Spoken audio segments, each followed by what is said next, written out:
Hello dear students, आज हम लेकर के आए हैं एक नया टॉपिक प्रोजेक्टाइल मोशन, है ना। Motion in plane 2D motion के अंदर एक important topic projectile motion.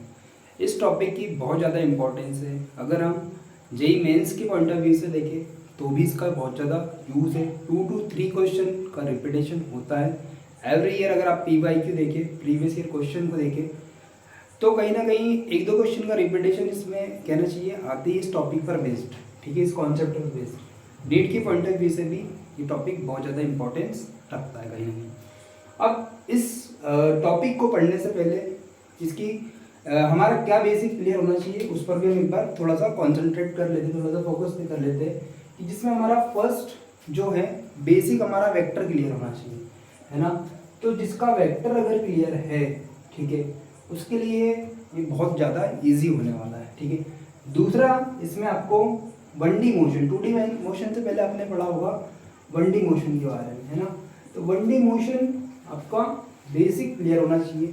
1D motion के अंदर आपने जनरल टर्म्स जो पढ़ी होगी लाइक डिस्टेंस ट्रैवल्ड, है ना। उसके बाद में आपने पढ़ा होगा डिस्प्लेसमेंट पढ़ा होगा इसी से रिलेट। फिर इससे रिलेट आपने स्पीड, वेलोसिटी, लाइक एक्सेलरेशन, है ना। तो इसमें कुछ स्केलर क्वांटिटी भी है, वेक्टर क्वांटिटी भी है। इस जनरल टर्म्स को आपने पढ़ा होगा। और जो थर्ड यहाँ पर है वो है यहाँ पर इक्वेशन ऑफ मोशन का बहुत ज़्यादा यूज है। Equation of motion, equation of motion में जो बेसिक आपने पढ़ी होगी वो 3 बेसिक इक्वेशन पढ़ी होगी। और ये तो आप बेसिक आपके कहना चाहिए फाउंडेशन क्लासेस में आपने कंप्लीशन कर लिया होगा, जिसमें फर्स्ट इक्वेशन होती है v = u + at, ठीक है। सेकंड जो इक्वेशन होती है वो होती है s = ut + half of at²। And third equation is v² = u² + 2as, है ना। अब यहाँ पर हर एक सिंबॉलिक कहना चाहिए अल्फाबेट्स का, अल्फा वैल्यू का हर एक इंपॉर्टेंस है कहना चाहिए। v की अगर बात करें तो v फाइनल वेलोसिटी को रिप्रेजेंट करता है, u इनिशियल वेलोसिटी को रिप्रेजेंट करता है, स्मॉल a एक्सेलरेशन को रिप्रेजेंट करता है। ऐसे अगर हम s की बात करें यहाँ पर तो s डिस्प्लेसमेंट को रिप्रेजेंट करता है। ओवरऑल अगर हम ऑब्जर्वेशन करें t stand for time, okay. तो सारी जो वैल्यू को अगर हम ऑब्जर्वेशन करते हैं यहाँ पर सारी जो वैल्यू है वो वेक्टर क्वांटिटी है, ठीक है। अब जब आपने ये 1D मोशन में पढ़ा होगा तो जो हॉरिजॉन्टल प्लेन में कोई ऑब्जेक्ट मूव कर रहा है, ठीक है, तो वहाँ पर एक इनिशियल टाइम होगा t = t0, वहाँ पर इनिशियल वेलोसिटी होगी, ठीक है। हॉरिजॉन्टल मोशन मतलब लीनियर मोशन, एक ही डायरेक्शन में कोई ऑब्जेक्ट मूव कर रहा हो, चाहे वो ऐसे जा रहा हूँ, चाहे वो ऐसे जा रहा हूँ, चाहे ऐसे जा रहा हूँ, चाहे ऐसे जा रहा हूँ, है ना। किसी भी डायरेक्शन में जाएगा लेकिन उसके पास में सिर्फ एक ही कोऑर्डिनेट होगा। लाइक अगर हम बात करें कोऑर्डिनेट सिस्टम की तो ये हमारा x कोऑर्डिनेट, ये y कोऑर्डिनेट, ये z है। तो अगर 1D मोशन की बात करें तो यहाँ पर x कंपोनेंट तो होगा लेकिन y और z 0 होगा। यहाँ पर बात करें तो x 0 होगा, y कुछ होगा और z 0 होगा। अगर इसके अलावा अगर मूव करता है तो यहाँ पर x भी 0, y भी 0 और z कंपोनेंट कुछ ना कुछ होने वाला, ठीक है। तो ये तो बात थी 1D मोशन की। तो ये बेसिक समरी था कि इस चैप्टर को स्टार्ट करने से पहले, इस टॉपिक को स्टार्ट करने के पहले हमें ये बेसिक नॉलेज होना चाहिए। ये अगर बेसिक नॉलेज हमारे पास में होगा तो ये बहुत ज़्यादा हमारे पास में कहना चाहिए ईजी होने वाला है ये टॉपिक हमारा, ठीक है। चलो अब हम एंटर करते हैं। ये तो बेसिक सी समरी हमने समझी। आगे हम एंटर करने वाले प्रोजेक्टाइल मोशन के बारे में क्या होता है, ठीक है।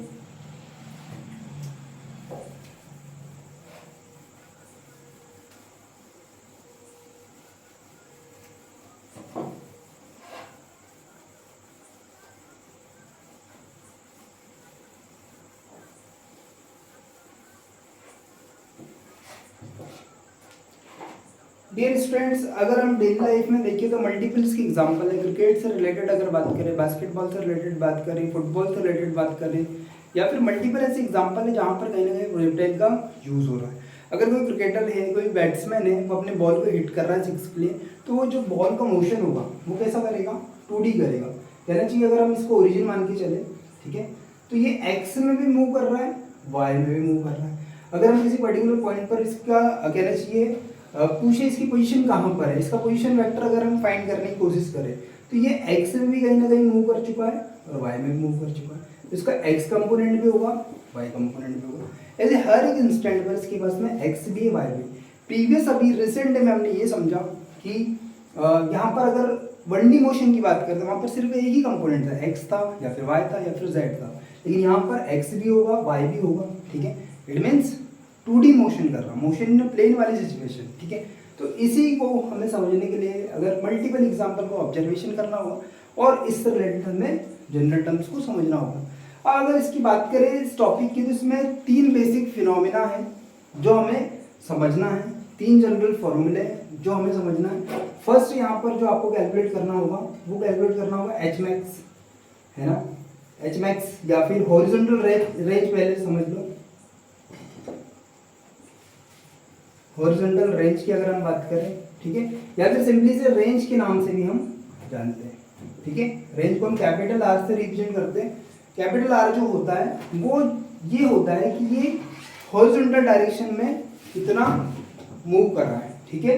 कहना का मतलब है कि एक्स डायरेक्शन में कितना मूव कर चुके हैं, ठीक है। आगे वो भी सारी चीजें हम क्लियर करने वाले हैं। एक बार बेसिक हम इसे समझ लेते हैं क्या क्या हमें पढ़ना है। दूसरा जो हमें समझना होगा वो समझना होगा हमें टाइम ऑफ फ्लाइट सीक्वेंस, आगे पीछे हो सकता है लेकिन ओवरऑल ये सारी चीजें हमें क्लियर करना है। Time of flight, time of flight का मीनिंग ये है कि अगर हमारा जो ऑब्जेक्ट है, हमारा जो प्रोजेक्टाइल है ना, वो कितने टाइम तक एयर में है, ठीक है, एयर में है, इसे हमें ऑब्जर्व करना होगा, ठीक है, इसे हमें ऑब्जर्व करना होगा, ठीक है।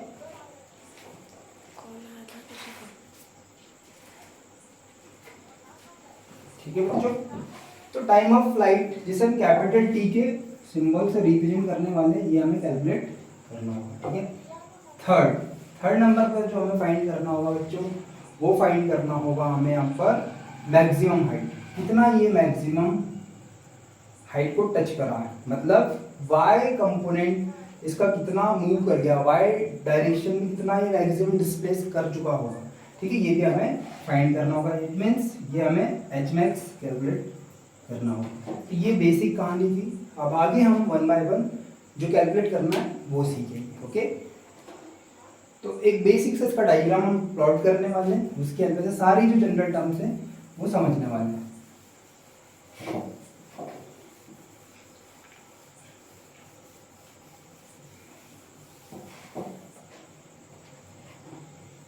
देखो बच्चों, यहाँ पर हम एक डायग्राम प्लॉट करते हैं लाइक दिस। मान लो, है ना, ये हमारा एक्स एक्सिस, ये हमारी वाई एक्सिस, ठीक है। एक्स एक्सिस वाई एक्सिस हमने एज्यूम कर लिया। अब इसे हमने ओरिजिन माना है, ठीक है। इस ओरिजिन से हमने किसी ऑब्जेक्ट को, किसी प्रोजेक्टाइल को थ्रो करा है, ठीक है, विद अ वेलोसिटी u। अब इसमें कोई जनरल टर्म्स यूज होगी वो भी आप समझ लो। पहला यहाँ पर वर्ड यूज होगा प्रोजेक्टाइल। क्या यूज होगा? प्रोजेक्टाइल। प्रोजेक्टाइल मतलब जो भी ऑब्जेक्ट 2D मोशन कर रहा है उसे ही हम प्रोजेक्टाइल कहते हैं। बस आपको ये समझना, मतलब ऑब्जेक्ट का नाम ही प्रोजेक्टाइल है, ठीक है। दूसरी बात अगर हम करें ट्रैजेक्टरी, क्या यूज होने वाला है? ट्रैजेक्टरी। ट्रैजेक्टरी मतलब जो ऑब्जेक्ट पाथ को फॉलो करेगा वही हमारा ट्रैजेक्टरी होने वाला है, मतलब जो पाथ होगा, ठीक है। थर्ड चीज अभी आपको डिस्कस करा, रेंज या फिर हॉरिजॉन्टल रेंज, है ना। तीसरा time of flight, time of flight, ठीक है, मतलब कि जो ऑब्जेक्ट, जो प्रोजेक्टाइल हमारा कितना टाइम तक एयर में रहा,